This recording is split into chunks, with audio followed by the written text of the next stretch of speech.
pengetahuan, tapi lumayan banyak gitu ya tentang cagar budaya. Sebenarnya beberapa pertanyaan muncul tadi ketika beliau menjelaskan soal cagar budaya. Nah itu pesan dari beliau, mungkin kita bisa mulai merespon cagar budaya yang kita miliki. Ternyata ada sekitar banyak ya, 30-an tadi ya. Dan masjid yang di Gunung Tabur itu cagar budaya juga ternyata di dekat keraton. Mungkin paling akses informasi yang lebih mudah kali mengenai cagar budaya ini buat kaum milenial, karena kayaknya kaum milenial ini kalau mencari informasi harus ke Dinas Kebudayaan dan Pariwisata dulu, ribet. Kemana kira-kira kita bisa mengakses informasi yang lebih mudah, yang sajiannya mungkin lebih mengena dengan kaum milenial sekarang. Oke lah, itulah seputar cagar budaya tadi yang disampaikan oleh Bu Retno. Terima kasih Bu. Nah, ini karena kita sudah di sesi ngobrol-ngobrol santai ini, mungkin saya ke Amma Fahrul dulu nih. Ammaku ini. Apa kabar Pak Haji? Alhamdulillah. Kayak apa Jepen kita di Sambaliung. Ternyata Jepen kata Bertno banyak ininya, apa macamnya. Karena saya juga melihat orang Melayu Jepen juga banyak juga mereka. Jepen nyebutnya Jazapin gitu. Begini, kalau kesenian Jepang itu memang di beberapa daerah ada, bukan hanya liberal saja, bukan orang benua saja yang mempunyai kesenian Jepang. Bolongan ada, di daerah Sumatera, di Riau ada, Arab Saudi pun ada. Jadi kayaknya cuma dengan apa namanya, dengan ciri-ciri khas masing-masing. Betul. Nah, kemudian mungkin juga dari pembawaan syair-syairnya juga tidak sama. Kalau Arab kan lagu Mesir. Nah, kalau juga yang di daerah Sumatera juga ya itu tadi Melayunya kan. Nah, orang benua ya lagu-lagu bahasa benuanya. Itu yang mungkin yang membedakan. Tapi ya itu ya masing-masing dengan apa namanya, dengan warna-warni bahasa masing-masing kan. Kalau orang benua begambus ya gambusnya ada sendiri. Mungkin lagunya atau petikannya juga beda. Cuma kalau namanya gambus ya sama-sama gambus. Yang model gambusnya juga ada berbeda-beda kan. Nah, jadi kalau kita apa yang disampaikan oleh itu tadi dari pariwisata itu belum bisa dipatenkan gambus itu karena asalnya dari mana itu kan. Tapi yang jelas, seingat kami, begitu kami ingat ini memang sudah ada gambus itu dari dulu-dulunya. Nah, cuma kalau aslinya gambus benua itu sekarang kan kita ada Jepen yang sudah dimodifikasi. Yang kita kehendaki ini kan keaslian daripada seni itu. Apa bedanya model dari Dayaknya kan, yang berpakai daun pisang itu sampai mendunia. Padahal apa sih daun pisang kan? Nah itu yang dicari. Jadi kita sekarang banyak ya kesenian yang kita miliki itu sudah dimodifikasi dengan sehingga kelihatannya model tari karyasi, dan aslinya sudah tidak ada, mulai dari gerakannya sampai pakaiannya nggak mencerminkan lagi keaslian. Ya. Nah inilah kami juga mengharapkan dengan Bapak Ketua DKD yang akan datang, kita mencari keasliannya. Ya keasliannya itu ya biasanya ada di daerah-daerah, di kampung-kampung. Jadi kalau kami berbicara masalah benuanya saja dulu Pak lah. Orang Benua itu banyak keseniannya Pak. Kuntau termasuk. Nah, Bejepen ya, Bamanda ya, ada lagi amun orang Banjar. Apa istilahnya itu madihin. Amun orang Benua Bakarang-karangan. Jadi yang dibawakannya itu cerita apa macam kita ada acara hari ini kan, ya acara hari ini lah di si Anu jadi ketua, si Anu jadi ini jadi model Madihin Pak, model Madihin. Kadang-kadang biasanya dulu biasa di sini membawakan itu amuyung, makuyung. Oh, makuyung. Makuyung atau nih. Nah, jadi kami sebelumnya banyak terima kasih dengan ada acara ini. Sebenarnya kami juga merasa ya mungkin baru pada hari ini kami ini dilibatkan di dalam acara ini kan. Yang dulunya kami tidak pernah Pak. Nah kami sedikit cerita Pak. Kenapa ada lembaga adat Banua? Karena orang Banua itu ada adatnya Pak. Yang dulu tidak pernah kita dengar itu adalah lembaga adat Banua. Dengan adanya lembaga adat Banua. Dan kami mendirikan lembaga adat Banua itu bukan ada tujuan politik Pak. Karena di mana kami juga orang Banua ada di Barau ini, Gunung Tabur dan Sambaliung. Karena kita ini peninggalan penjajahan Belanda Pak, yang sifatnya diadu domba. Sehingga Sambaliung dan di Gunung Tabur itu diadu domba penjajah. Nah sehingga meninggalkan bekas-bekas Pak. Antara orang Gunung Tabur dan Sambaliung udah pernah beres dulu Pak. Udah pernah mau bersatu. Selalu ada perselisihan. Nah sampai nanti kalau ada pertandingan sepak bola Pak ya umpamanya. Gunung Tabur final dengan Sambaliung. Oh ramai orang berkumpul Pak menonton. Yang ditonton itu apa Pak? Bukan masalah permainannya, perkelahiannya. Nah, sama juga dengan lomba perahu. Sambaliung dan Gunung Tabur final perahu sampai. Wah, ramai orang kambing sen, mulai orang berkuku dan bahasa Pak. Nah, maka timbullah pemikiran kami bagaimana kita yang menyatukan kita ini berseparadian. Gunung Tabur Sambaliung separadian. Apakah yang macam ini kita tinggalkan dengan anak cucu kita? Nah sehingga kami bentuklah waktu itu lembaga adat Banua. Kami alun dari Gunung Tabur, Sambaliung, Tanjung Rendah sampai ke Pulau Bayur. Jadi, alhamdulillah Pak, terbentuklah lembaga adat Banua itu yang namanya Laba. Tujuannya apa? Untuk mempersatu Pak. Bukan ada politik kami mau jadi anggota dewan atau mau apa enggak pada saat itu. Alhamdulillah sampai saat ini ya Gunung Tabur sama itu tidak lagi ada perbedaan.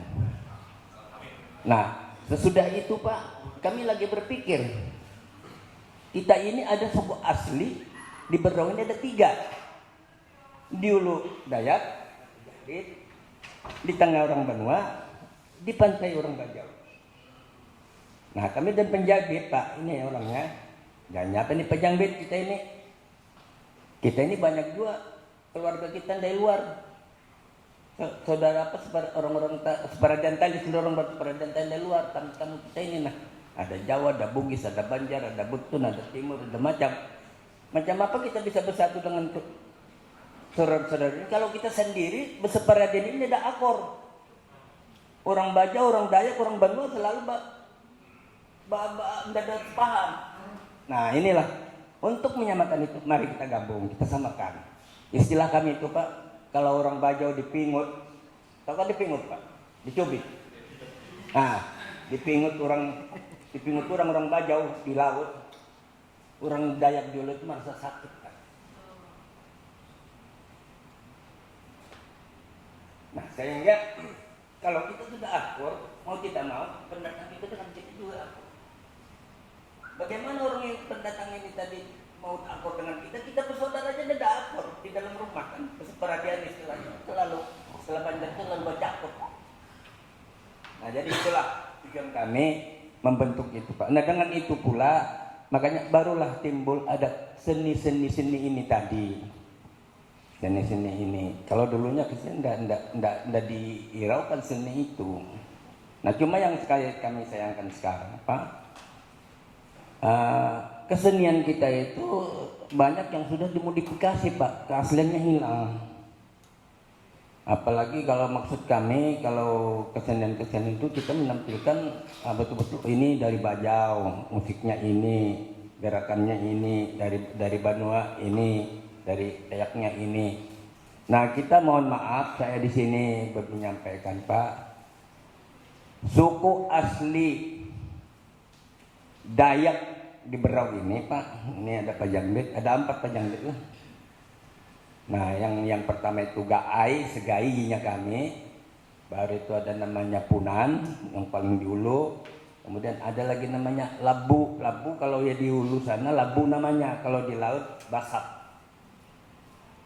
Jadi ada 4 suku. Nah, itu pun masing-masing dengan seni budayanya juga tidak ada sama. Tidak sama. Kalau Gaai itu ada keseniannya Bajiak, Punannya Menganai, ada tarian-tarian tunggalnya juga ada, namanya Mengayang itu ada. Nah, dan ukiran pun beda. Kita sekarang kan kita lihat ukiran-ukiran yang banyak ditampilkan di anu ini kan itu ukiran Dayak Kenyah, lain Dayak Gaai. Kalau Dayak Gaai lain ukirannya ya Pajang. Nah itu. Nah, jadi kalau kami di sini karena ini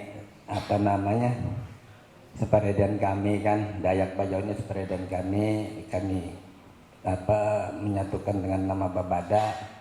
Nah, sehingga mungkin kalau mengenai masalah seni budayanya mungkin masing-masing suku itu paham. Kami tidak terlalu banyak memahami tentang masalah seni budayanya suku Bajau, suku Dayak. Jadi kami kalau untuk Banuanya memang ada beberapa kesenian orang Banua ini yang belum terangkat, kan sekarang ini baru kita japin saja kan. Sebenarnya ada Bamanda, ada Bakarang-karangan, ada namanya Baputaralam. Nah, banyak kesenian orang Banua. Nah, itu kesenian itu banyak di kampung-kampung Pak. Kalau kami mohon berbicara kalau masalah di keratonnya Pak lah, keratonnya sebenarnya seni itu kurang ada di keraton Pak. Seni itu ada di rakyat, di masyarakat. Jadi kalau dari kesultanan itu mau mengadakan acara adat apa dan sebagainya, makanya mengundang rakyatnya, diundangnya orang Dayaknya, diundangnya Bajaunya, diundangnya orang Banuanya. Di sanalah kesenian itu kelihatan.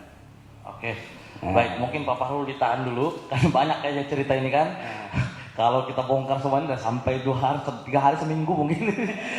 Nah, ini mungkin ada beberapa pertanyaan juga nih Pak Fahrul, ini yang mau saya tanyakan. Tapi mungkin kita bergeser dulu ke Pak Jangbit ini. Soal menjaga seni tradisi ini tadi, Pak Jangbit.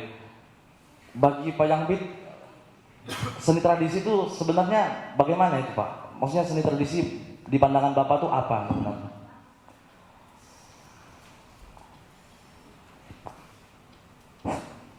Ya. Ulangi. Oke. Jadi kan tadi kita bicara seputar apa? Kayak Pak Fahrul tadi bilang menjaga keaslian, seni tradisi kita, budaya kita, apa segala macam itu kan. Nah, saya pengen bertanya ke Pak Jangbit, bagaimana Pak Jangbit memandang seni tradisi itu sendiri? Oh iya. Ya, Seni tradisi atau kebudayaan asli? Ya. Kalau berbicara tentang seni tradisi itu sudah memang tidak perlu saya jelaskan, kita semua sudah tahu. Hanya ada batasan-batasan yang perlu kita pahami di dalam seni maupun tradisi. Namanya juga tradisi.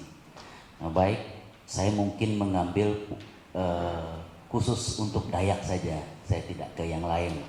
Karena kalau saya bicara yang lain takut tersinggung atau saya salah bicara. Nah, lebih baik saya fokus kepada tradisi Dayak saja. Ya, terima kasih. Karena saya di sini juga ada senior-senior kami, kakanda kami, walaupun bukan orang Sagai, tapi mereka pernah mendengar dan pernah melihat tradisi Dayak itu seperti apa yang sebenarnya. Baik, terkait dengan tradisi Dayak, mungkin saya akan membahas mulai dari tata cara berpakaian di dalam berseni. Dalam tata cara berpakaian itu memang ada aturan adatnya. Dan bahkan ada sanksinya apabila kita menyalahgunakan tata cara penggunaannya. Di sini kita pasti tahu namanya pakaian itu sudah dari kepala, badan dan bagian bawah kaki. Nah, kami ada di sini 3 macam: topi, kemudian baju, pakaian itu, kemudian bagian bawah untuk perempuan yang namanya ta'a atau khas, kalau laki-laki cancut, ging kami bilang. Nah itu. Kalau bagian atas bab atau topi bahasa kita. Nah itu punya tata cara untuk menggunakan itu. Yang memang betul apa yang disampaikan oleh teman-teman terdahulu terkait dengan kolaborasi. Memang kita sangat setuju dan kita sangat paham dengan maksud kaum milenial ini. Tapi ada batasan-batasan yang perlu diingat di dalam tradisi Dayak itu sendiri.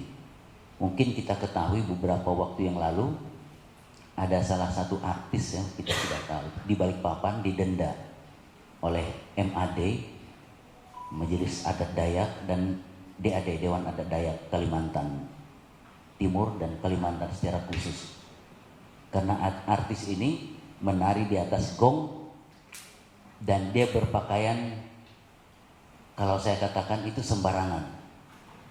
Artinya tampilan artis dengan budaya ini harus bisa kita pilah, harus bisa kita bedakan. Ya, saya sampaikan kepada kaum milenial, kalau adat ini mengacu kepada moral, ya, kepada moral, juga kepada agama. Mohon maaf, saya kalau berdiri saya akan buktikan. Kalau kita berpakaian adat itu jangan sampai kelihatan aurat kita. Paham ya? Karena yang kejadian di Balikpapan itu saya buka supaya kaum milenial ini mengerti dan paham. Kenapa didenda? Kenapa diberi sanksi? Karena itu sudah melanggar adat. Itu contoh, kita semua tahu itu yang kejadian di Balikpapan. Karena dia menari, dia punya ta'a seperti yang di depan tadi menari. Itu kelihatan bagian belakangnya ini. Ya, itu tidak boleh. Karena ta'a itu cara menggunakan, ada yang cara tutup sebelah kiri ke kanan. Cara menggunakan itu tertutup. Dan itu dia punya ta'a itu atau khas itu sampai di mata kaki. Jangan sampai di atas mata kaki, apalagi di atas lutut. Itu sangat bertentangan dengan adat. Juga dengan agama. Sebelum kami masuk agama, adat itu yang mengajarkan kami untuk ya, etika. Bagaimana seorang gadis, seorang perempuan itu jangan menampakkan auratnya kepada pihak orang banyak, tidak usah pihak laki, kepada orang banyak. Nah itu makanya ada sanksi-sanksi yang harus kami lakukan. Nah di belakangan ini begitu banyak ya pelanggaran-pelanggaran tata cara berpakaian adat yang sangat menyedihkan kita kaum milenial ini. Hampir-hampir tidak ada etika sudah dalam berpakaian adat itu. Nah saya bersyukur kalau saya bisa hadir pada hari ini yang seharusnya saya ibadah jam 9 tadi.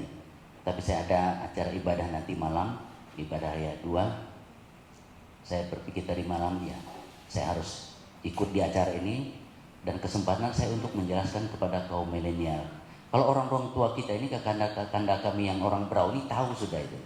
Bagaimana Satgaya itu menari. Ya, sopan sekali. Nah, ini yang perlu kita sikapi kaum milenial kalau mau mengembang atau mau kreasi di dalam budaya, tradisi itu harus kita ikuti aturan yang sebenarnya. Supaya beda dengan artis.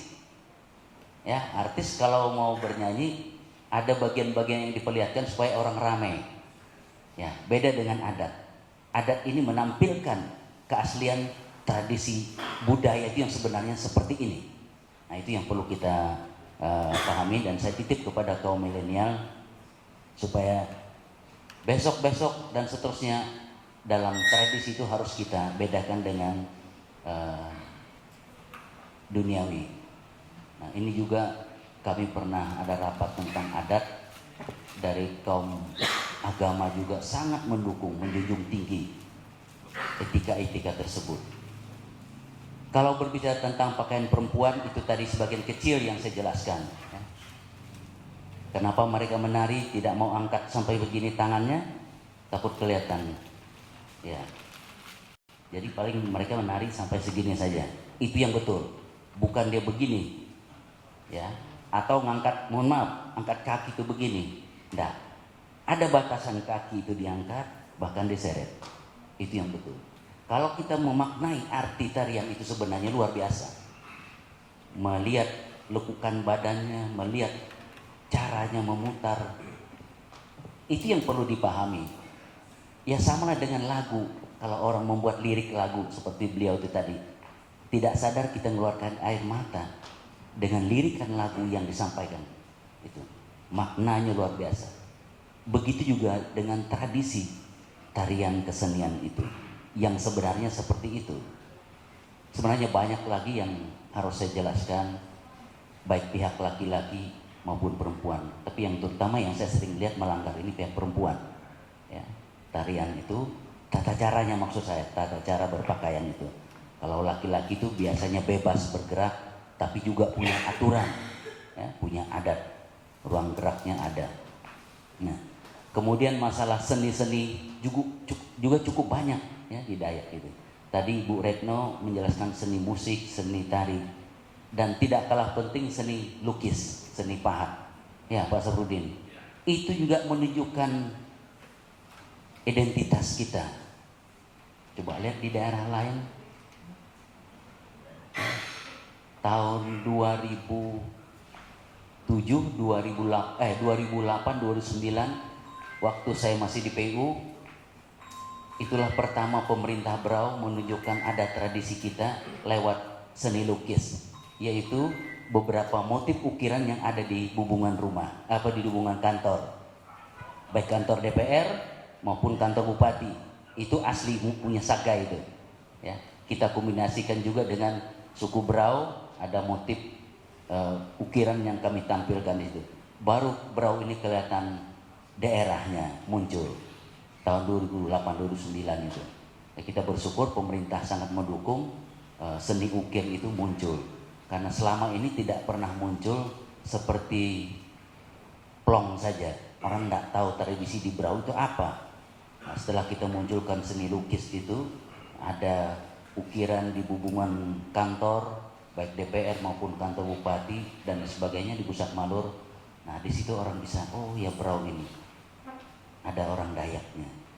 Nah, jangan sampai tidak ada kesan seni lukis itu, karena itu menunjukkan ke daerah kita, kedaerahan kita.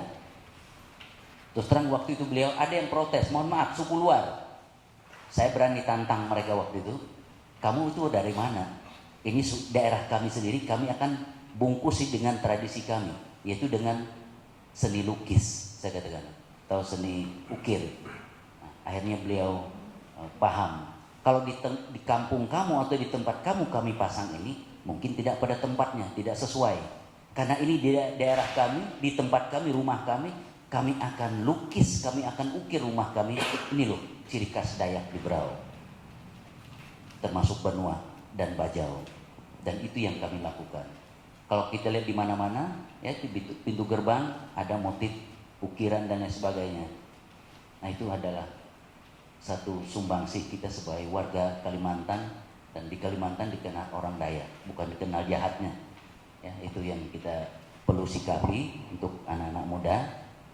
Kemudian yang lain lagi terkait dengan seni musik, itu kita sebenarnya ada, cuma belum keluar, belum ada. Beliau itu tahu Pak Safrudin itu, bahkan di suku Saga itu sendiri sangat luar biasa, ya seni tarinya itu pakai gendang yang disinggung oleh Pak Farudin.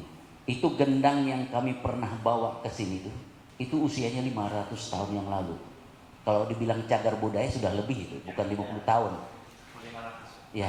Kalau kena keturunan saya, kami sudah keturunan ke-9 saya. Kena anak saya keturunan ke-10. Itu setelah kami telusuri sejarahnya itu. Karena gendang itu, kuung itu ada dua macam. Ada yang punya kampung umum, ada yang punya keturunan pribadi. Maksudnya turun-temurun. Nah, kebetulan saya ada keturunan di sana, yang kami telusuri keturunan kuung kami itu, saya keturunan yang ke-9. bapak saya keturunan yang ke-8. Bapak saya misal cerita ke 5 keturunan sebelum dia. Dan kakek saya cerita 9 keturunan 4 keturunan sebelum dia. Nah, berarti dari kakek ke bapak, bapak ke saya bisa ceritakan, dan bahkan saya ke anak saya itu kita punya gendang. Nah, umur saya sudah 58 tahun. Bapak saya kemarin almarhum meninggal usia 98 tahun beliau.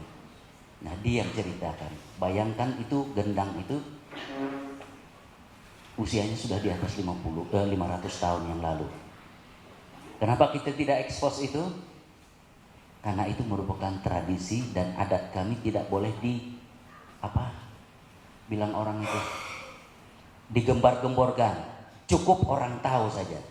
Cukup orang tahu. Nah, sekarang dengan adanya kalau kaum milenial, dengan adanya budaya kita mau ngangkat supaya orang luar tahu, ya kami monggo silahkan. Monggo bahasa Jawanya silahkan. Monggo. Nah, artinya itulah budaya kita, kekayaan kita yang ada di Kabupaten Berau. Kalau berbicara tentang peninggalan itu cukup banyak, Pak. Beliau itu juga tahu, bukan hanya kepala. Kalau berbicara kepala tadi agak keliru pemahamannya itu. Itu kalau orang Dayak seperti adik kalau mau berkeluarga harus ngambil kepala. Persyaratannya baru dianggap laki-laki. Itu zaman dulu, sebelum Belanda, sebelum kita perang. Nah itu. Jadi ada satu kepala yang diambil oleh mereka, jagonya mereka, rajanya waktu itu. Itulah yang dijadikan barang bukti waktu itu. Dan kedua ada lagi masalah bokplai kita bilang.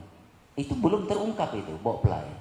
Bokplai itu ada kulit padi, buah padi itu kecil aja kan. Itu zamannya mereka itu, karena mereka itu manusia ajaib, sebesar kulit apa namanya itu?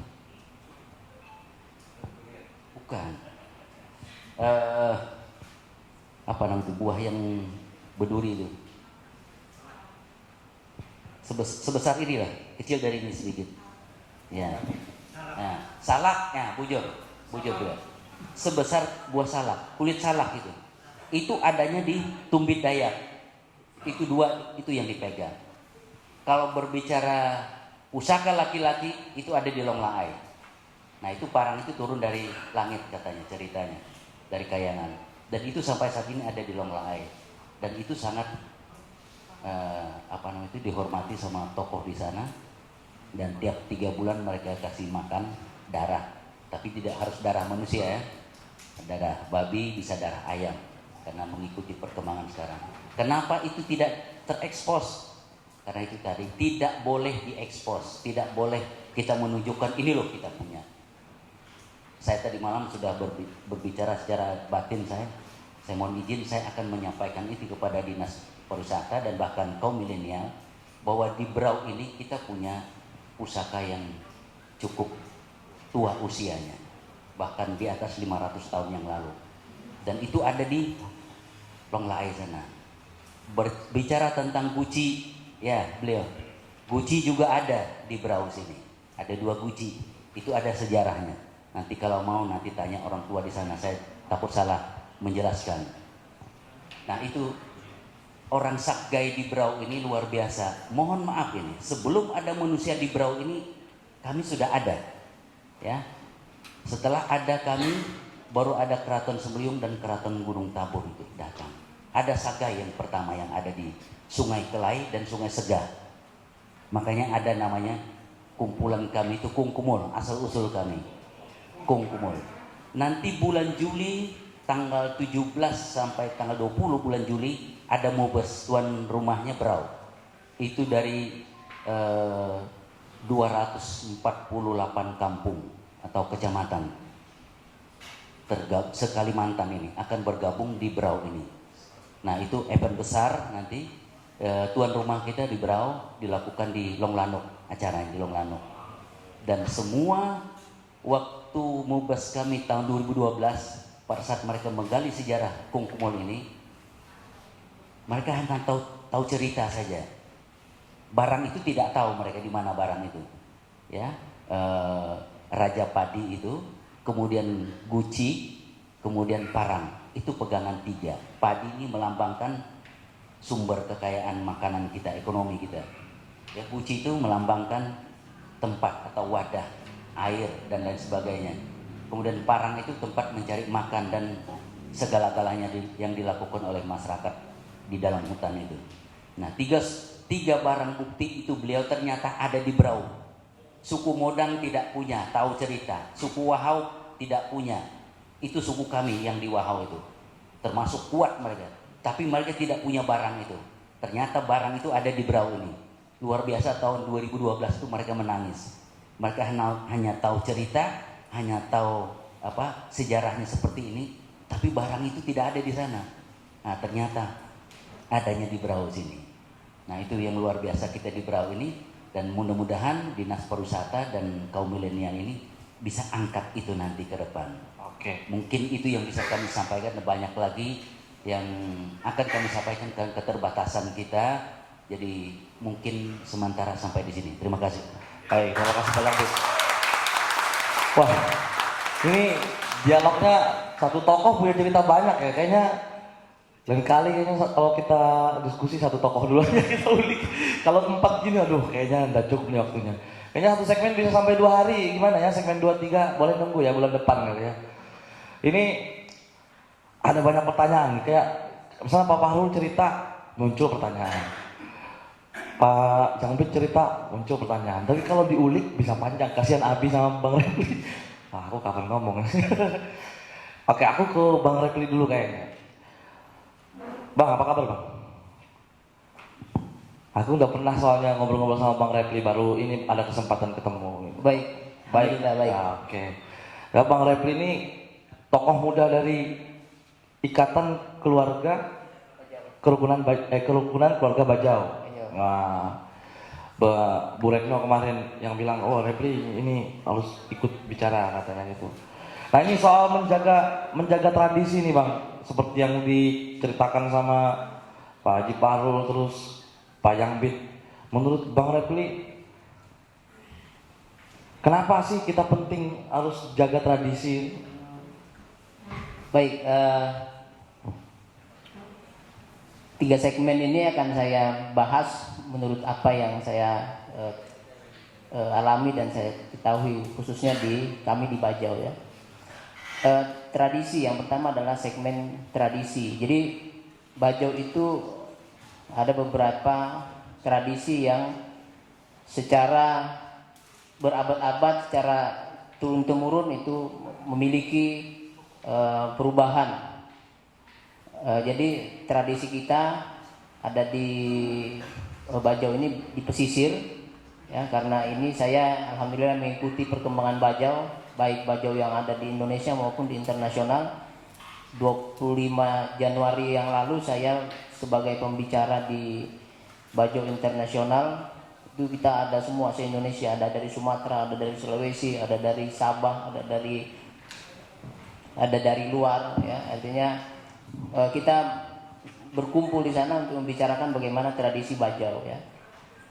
Secara cocok logi ada beberapa hal waktu saya hadir di dalam sesi dialog internasional Bajau. Saya sebagai salah satu pembicara juga di sana, sebagai dari Bajau Kalimantan. Jadi tradisi kita itu yang disebutkan oleh Ibu Retno tadi ada namanya bak jamu ya. Jadi bak jamu itu setelah saya pernah 2017 ke Sabah, terus saya ngobrol dengan teman-teman dari Filipina, di Tawi-Tawi, di Simunul, itu mereka juga tradisi kita sama ya. Bak jamu itu adalah suatu bentuk rasa syukur karena Bajau ini mencari mata pencahariannya ada di laut. Nah, jadi saya cocok aja dengan Pak Jokowi itu, kalau misalnya adanya Kementerian Maritim itu cocok karena potensi kita itu paling banyak di laut. Kenapa kita sebagai maritim terbesar di dunia? Karena yang bersentuhan langsung dengan laut itu ya kita, suku Bajau ini. Ya kan? Makanya jangan heran kalau Bajau itu ada yang pirang, itu bukan di pirang Pak, tapi itu memang pirang dia rambutnya, ya kan, karena dia kerjaannya nyelam, cari ikan, ya kan, cari potensi laut, dan itu tidak akan habis-habis, itu akan selalu berkesinambungan gitu. Nah, dari situ saya pernah datang itu ke tempatnya mereka yang suku asli suku Bajau di laut kalau bilang kami. Jadi Bajau ini ada dua Pak, ada yang pesisir, ada yang di laut. Jadi yang di laut itu yang menjaga tradisi-tradisi seperti mata pencaharian, cari ikan. Tapi mohon maaf, mereka itu animis. Saya datang ke tempatnya itu di antara perbatasan Malaysia, perbatasan Filipina dan perbatasan Indonesia, dari tengah-tengah dia. Jadi ini yang tidak jelas itu.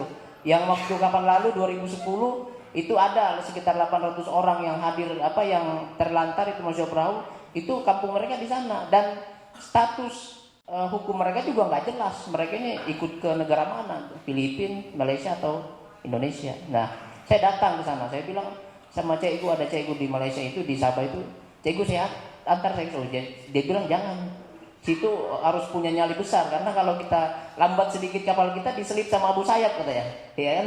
Jadi karena ada keinginan tawan saya bagaimana perilaku hidup mereka di sana, saya datang itu namanya ke Tebalanus. Nah, Tebalanus itu ada di di antara 3 negara itu.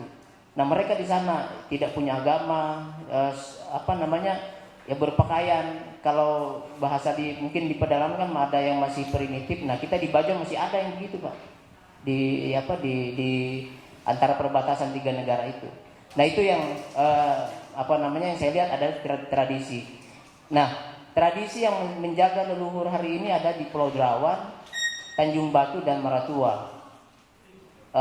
Sama dengan tradisi-tradisi daerah yang lain ataupun suku-suku yang lain, saya lihat seperti tradisi pernikahan, ya, pernikahan walaupun ada yang modern, tapi ada masih menjaga tradisi adat istiadat. Nah, seperti juga tradisi adat-adat yang lain masih dilestarikan. Nah, yang kacau kita hari ini, mohon maaf, kami di suku asli di Berau ini, Bajau, Benua Dayak ini, karena nilai-nilai tradisi itu mulai tergerus. Kenapa? Karena banyak yang muncul itu tidak melestarikan nilai-nilai tradisi, tapi mau membentuk lembaga, mau bentuk apa, tapi hanya untuk hebat-hebatan, tapi tidak mengeksplor bagaimana menjaga keseni dan budayanya. Mohon maaf, kalau tradisi ini adanya adat itu adanya adat itu harus kita jaga, adat, ya. Bagaimana adat kita, bagaimana kita tata krama kita, bagaimana kita menghormati. Nah, tradisi itu saya lihat di era-era kita saat ini itu sangat sudah tergerus, ya. Karena adat-adat itu yang dulu, Pak, ya, dulu kita mungkin ya baik di suku, semua suku lah, baik di Bajau, Dayak ataupun Banua, itu hari ini yang saya rasa mau hebat-hebatan mau jadi ketua adat, mau hebat-hebatan mau jadi ketua organisasi. Nah, ini kan kacau, Pak, ya kan? Karena apa yang kita warisi itu bukan seni, bukan adat, bukan budaya, tapi bagaimana kita mau memanfaatkan suatu kelembagaan itu. Nah, ini yang harus kita harus kita edukasi ke generasi selanjutnya. Itu yang berbicara dengan masalah tradisi. Nah, yang kedua adalah saya ingin bicara masalah warisan. Warisan ini tentu ada yang diwariskan, ada yang mewarisi, ya. Jadi yang mewarisi itu tidak boleh salah apa yang diwarisi, dan yang apa yang mewariskan tidak boleh salah apa yang akan diwarisi kepada generasinya. Jadi di pembicara di Bajau Internasional itu saya paling muda dan saya malu, Pak. Teman-teman saya semua pembicara profesor, doktor, itu orang-orang Bajau, orang-orang hebat semua. Jadi saya baru tahu bahwa Bajau ini juga potensinya sangat besar sekali. Nah, waktu di 2017 saya pernah ajak Pak Sarifudin Israel itu ke Sabah menyaksikan bagaimana dialog Bajau itu berlangsung. Ini luar biasa Bajau ini. Jadi potensinya besar sekali karena kita karena kita di pinggir, tidak terdeteksi, tidak terlihat, makanya kita kurang terakomodir. Nah, berbicara warisan, saya sampaikan ke ke dialog internasional itu, Bapak sekalian, ada yang kita terlintas ini, yang terlewat dari kita. Semua daerah, semua suku, ini adalah peran kita semua. 2045 itu sudah puncaknya namanya dengan bonus demografi. Apa itu bonus demografi? Bonus demografi itu Pak, itu banyak anak-anak mudanya daripada usia yang lanjut. Artinya bonus demografi itu usia produktif lebih banyak nanti di antara orang-orang tua. Pertanyaan saya, apakah 10 tahun, 20 tahun kalau tidak ada cara-cara seperti ini, tidak ada edukasi seperti ini, jangan harap ada bahasa Banua, ada bahasa Bajau, ada bahasa Dayak di dalam rumah kita. Karena tidak ada yang memerhati, tidak ada yang mau ingin melestarikan, tidak ada yang ingin menggali bagaimana potensi budaya ini. Ya kan? Karena kalau misalnya itu kita tidak tebar, kita tidak sampaikan kepada anak-anak, makanya anak-anak saya di rumah itu, walaupun istri saya aslinya orang Kutai, saya tetap bahasa Bajau sama dia. Artinya supaya anak-anak saya itu 10 tahun akan datang, dia bisa paham dia bahasa Bajau. Nah ini menjadi masalah Pak. Bagaimana kita berbicara begini, tapi yang hadir ya kita di atas 40, 50 yang hadir. Harusnya yang hadir di sini itu adalah anak-anak milenial yang usianya 15 sampai dengan 20 tahun. Supaya ini akan menjadi terus-menerus secara kontinu, secara berkelanjutan. Nah, ini akan membahayakan kita. Kita berbicara hari ini tapi kita belum sadar. Tapi kalau misalnya ini terjadi, mungkin di dalam rumah kita sudah tidak ada bahasa daerah ya. Karena bonus demografi ini sangat luar biasa Pak. Ini adalah salah satunya di Asia, cuma di Asia Tenggara ini. Karena ini kalau kita tidak bisa akomodir, tidak bisa kita kita tidak bisa manfaatkan, maka akan hilang. Kita tinggal cerita ini semua budaya ini. Nah, bagaimana kita sebagai praktisi budaya, sebagai pemerhati budaya, sebagai pelaku budaya, pegiat budaya, seni dan budaya. Tapi kalau misalnya tidak ada yang menggerakkan kepada regenerasi kita yang ada di bawah, maka wabillahi taufiq walhidayah, ini budaya ini ya kan. Gitu. Nah, jadi itu ya yang saya sangat senang dengan kegiatan-kegiatan begini. Tapi tolong ke depan kita namanya ngobrol santai ini harusnya audiensnya itu anak-anak muda. Nah, ada lagi satu Pak, di sesi seni budaya ya. Saya akan bahas seni dan budaya. Tadi sudah warisan, siapa yang diwarisi, apa yang kita warisi. Untuk seni dan budaya, saya rasa saya pernah beberapa kali ke budaya-budaya ke daerah-daerah lain ya, seperti Bali, Jogja, Solo dan lain-lain lah. Nah, ada salah satu hal yang saya tertarik tadi disampaikan oleh Bu Retno, bagaimana kita meningkatkan pendapatan asli daerah. Saya sudah bilang beberapa kali dan beberapa momen kegiatan-kegiatan itu, ada satu kabupaten yang sangat keren. Karena dia tidak punya potensi apa-apa. Dia di tengah-tengah, tapi dia bisa menjual budaya dan dia dapat income pendapatan asli daerah itu langsung ratusan miliar. Itu Kabupaten Badung. Saya sudah sampai ke sana. Badung itu di Bali. Jadi dia itu cuma menjual budaya. Nggak ada yang lain karena di tengah-tengah dia. Bayangkan luar biasa itu kabupaten bisa menjual budaya, income PAD-nya itu ratusan miliar. Nah kita ini semuanya lengkap, ada dari pedalaman, di tengah, di pesisir, semua yang dikatakan oleh ibu bupati tadi, kita semua punya objek wisata paling lengkap, bukan hanya di Indonesia, bukan hanya di Kalimantan, di Indonesia saya lihat, punya laut, ya, punya sungai, punya darat, lengkap Pak.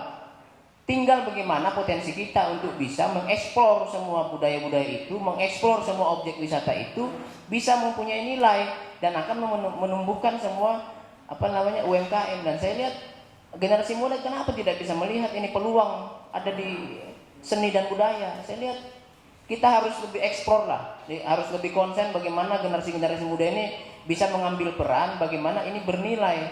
Makanya kita harus ciptakan entrepreneur yang berwawasan mempunyai ekowisata gitu. Karena kalau peluang ini kita tidak ambil, orang lain akan ambil. Sayang, ya. Nah, ini yang harus kita harus kita kembangkan dan harus kita eksplor di seni dan budaya. Karena mohon maaf ada koreksi beberapa lagi. Nah, ini masalah seni ya. Di Bajo itu ada seni tari. Ada seni musik dan seni tari itu sampai sekarang mungkin sudah di mana-mana sudah kita lihat di acara-acara pasti di apa namanya dipersembahkan ya, tari daling dan tari igal. Nah, tari daling ini apa namanya kreasi ya.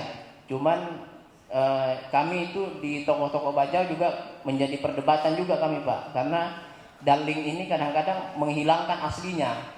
Sebenarnya aslinya itu kan ada di igal. Igal itu musik mentah dan ada yang menari tapi dia punya arti apa namanya artikulasi penyampaian apa sebenarnya tari itu. Jadi ada tari bangau-bangau, ada tari apa namanya pesta rakyat, itu banyak sekali pesan-pesan di sana. Nah, tapi begitu dikreasi ini tidak punya nilai, hanya apa namanya hanya gerakan-gerakan tapi tidak punya nilai. Nah, ini menjadi menjadi koreksi kita sebagai anak-anak generasi muda bahwa kita tidak hanya menarikan tapi harus memahami secara historis bagaimana tari daling itu. Itu yang tari. Yang kedua ada tari sasayau. Sasayau itu sering kita lakukan kalau di pernikahan. Jadi kalau kita mengantar mempelai laki-laki itu, kita main sasayau. Sasayau sampai kita antar ke mempelai perempuan. Itu masih alhamdulillah sampai saat ini masih dilestarikan tari sasayau. Tentu juga alat musiknya kulintangan ya, kulintangan, not irama-iramanya itu ada 3 negara yang saya pernah dengar waktu di acara Ragata Alepa di Sampurna itu beda-beda. Jadi memang irama kita sangat luar biasa karena pada waktu itu kita diminta khusus untuk menampilkan Ratu Igal itu dengan irama kulintangan dari kita Pak. Jadi kita luar biasa karena mereka yang dari Filipina, dari Sabah itu kulintangannya itu iramanya biasa aja dia, tanpa ada not, tanpa ada oktav, tanpa ada irama. Tapi kalau kita luar biasa yang sering dibawakan sama IKKB itu, jadi menjadi rujukan sama mereka di Sabah dan Sampurna untuk menjadi pendamping tari sebagai alat musik di kulintangan. Nah itu mungkin untuk seni yang lain mungkin yang saya jelaskan tadi seperti bak jamu dan lain-lain itu sudah menjadi tradisi seni dan budaya. Nah mungkin kami bertiga ini Bajau, Benua Dayak, masalah dialek bahasa mungkin Ayahanda Fahrudin dan Ayahanda Yangbit. Kami ini berdua sama Ayahanda Yangbit ini mungkin sedikit bisa memahami, mungkin bisa berbahasa Berau. Nah itu Pak, kalanya orang Benua itu orang Bajau bisa bahasa Benua, orang Dayak bisa bahasa Benua, tapi orang Benua mungkin belum bisa bahasa Dayak, belum bisa bahasa Bajau. Nah itu. Jadi inilah adalah kearifan lokal yang harus kita jaga. Bagaimana kita sebagai generasi muda ini harus bisa mengeksploitasi diri kita, bisa mengeksplor budaya-budaya yang ada di Kabupaten Berau, supaya generasi kita jangan sampai tergerus, supaya generasi kita jangan sampai tertinggal dan apalagi tidak paham dengan bahasa budaya adat istiadatnya untuk ke depan. Makanya saya berharap kegiatan ini juga tidak hanya dalam ruangan, mungkin bisa di luar, bisa kita dialog ngopi-ngopi dengan yang lain gitu, supaya gen untuk semangatnya melestarikan budaya ini tidak hilang. Makanya saya bilang tadi, ini 10 tahun, 20 tahun, kalau tidak ada pegiat pemerhati seni budaya hilang. Di rumah kita itu hilang. Saya akan pastikan itu. Kenapa? Karena saya lihat tiap hari itu anak-anak di kafe cuma mainnya gadget, main PUBG, main FF, main handphone gitu. Cuman ngobrol tidak produktif. Makanya kalau kita tidak mulai, anak-anak muda tidak mulai, kita akan tertinggal. Jangan mimpi kita jadi entrepreneurship, jangan mimpi kita menjadi budayawan, pemerhati, pelaku budaya, tapi tidak memiliki planning 10-20 tahun akan depan. Makanya ini penting saya sampaikan sebagai generasi muda, karena bonus demografi itu nyata ada. 10 tahun, 20 tahun itu pasti kita hadapin. Pertanyaannya, kita sudah punya mental tidak untuk menghadapi bonus demografi itu? Itu yang menjadi kegelisahan dalam diri saya. Mungkin itu Dari saya silakan nanti apa yang akan ditanya saya akan sampaikan apa yang bisa saya sampaikan. Juga tentu ada pemerhati dari Pak ayahanda saya Pak Sabrudin, udah juga dibajau aktif sekali ini. Mungkin itu ya dari saya, kurang lebihnya mohon maaf. Wabillahi taufiq wal hidayah. Assalamualaikum warahmatullahi wabarakatuh. Waalaikumsalam warahmatullahi wabarakatuh. Pak Sabrudin aktif di mana-mana ya Pak. Di TikTok aktif juga beliau ini. Banyak karya beliau diupload di TikTok. Tapi saya nggak main TikTok Pak, makanya saya nggak bisa. Bonus demografi. Ya. Suatu saat anak muda akan lebih banyak daripada orang tua. Usia produktif. Ngomong-ngomong generasi muda, panik aja. Abizar Yogya Ananda Putra, Duta Budaya Nasional kita. Gimana Bi pendapatnya? Pendapat yang mana dulu ini? Tadi udah banyak lo cerita, pasti pengen cerita juga kan? Banyak. Bagaimana tradisi ini kamu melihatnya? Bagaimana masyarakat anemonya terhadap seni tradisi dan budayanya? Atau bagaimana pandanganmu generasi muda saat ini merespon seni tradisi dan budaya? Baik, sebelumnya terima kasih Bang Prima, Ayahanda, para orang tua kami. Terima kasih atas kesempatan pada siang hari ini. Hari ini saya membawa nama Duta Budaya Indonesia. Jadi saya akan mengintermezzo sedikit. Kadang anak-anak muda ketika mendengar istilah budaya itu persepsinya sudah kemana-mana. Berpikirnya hal-hal yang bersifat kuno dan berumur. Padahal saya terangkan sedikit, budaya itu hanya sekedar kata lain dari kebiasaan yang memang sudah ada semenjak orang-orang tua kita dulu. Nah, menanggapi beberapa permasalahan yang berkaitan tentang, lebih banyak itu menyinggung soal kreasi Bang ya, soal tari-tarian yang dikreasikan ataupun seni-seni daerah asli yang menjadi termodifikasi. Nah, sudut pandangnya saya itu seperti ini sebenarnya. Generasi muda, khususnya milenial maupun zilenial, itu lebih cenderung kepada praktik yang praktis menurut saya. Praktik yang praktis ini apa? Ketimbang kita mencari sesuatu langsung dari sumber hidupnya, kita lebih cenderung membuka HP dan scroll YouTube-nya. Nah, referensi-referensi inilah yang menjadi kekeliruan kita selaku anak muda yang haus akan rasa tahu. Contoh, kita pengen menampilkan japin lilit kacang ataupun basai, kepala basai. Ketika kita ingin menampilkan tarian itu, akan muncul suatu pertanyaan, siapa yang bisa mengajari kita? Benar atau tidak, teman-teman yang dari Sanggar Tari? Siapa yang bisa mengajari kita? Itu dulu pertanyaannya. Oke? Yang kedua, kalau kita belum dapat informasi siapa yang mengajari kita, maka muncul lagi pernyataan. Cuma satu-satunya teknologi yang bisa kita harapkan untuk bisa mengikuti yang kita pengen cari tadi. Akhirnya teman-teman Sanggar Tari membuka YouTube. Kita tidak tahu lilit kacang mana yang terbuka. Apakah lilit kacang asli Berau atau mungkin lilit kacang yang dari Aceh. Nah, itu salah satu persoalan kenapa sering terjadi yang namanya modifikasi terhadap tarian. Lalu permasalahan berikutnya adalah karena karakter muda itu melek sekali dengan yang namanya perkembangan teknologi. Dibanding usia-usia yang 10 tahun mundur sebelum kita atau 20 tahun sebelum kita. Viral sedikit kita langsung mengerti lebih cepat. Tenar sedikit kita lebih cepat menangkap karena tingkat responsif anak-anak saat ini lebih cepat dibanding orang-orang tua yang baru mengenal HP di usia 30 tahun, 40 tahun. Itu kecenderungan kita sebagai anak muda di situ. Dilematisnya muncul di sana. Nah, makanya sempat terpikir saya di beberapa momen tadi, tidak salah juga mungkin jadi ajang DKD ini di talk show Ngobras Tani ini justru menjadi salah satu terobosan yang sangat bagus menurut saya. Kenapa? Artinya kami pun selaku mau dibilang pelaku budaya juga takut juga, tapi bisa dibilang seperti itu. Ataupun teman-teman yang mau berkecimpung di dunia pelestarian kebudayaan, artinya ini sudah saatnya kita dapat narasumber. Artinya setelah ini ketika kita pengen menampilkan tarian Dayak, kita sudah punya ayahanda kita, Paji Ambit. Ketika kita pengen mempernampilkan yang aslinya dari suku Banua, sudah ada Pak Fahrul. Ataupun yang dari Bajau, yang igalnya, dalingnya sudah ada, Bang Repli.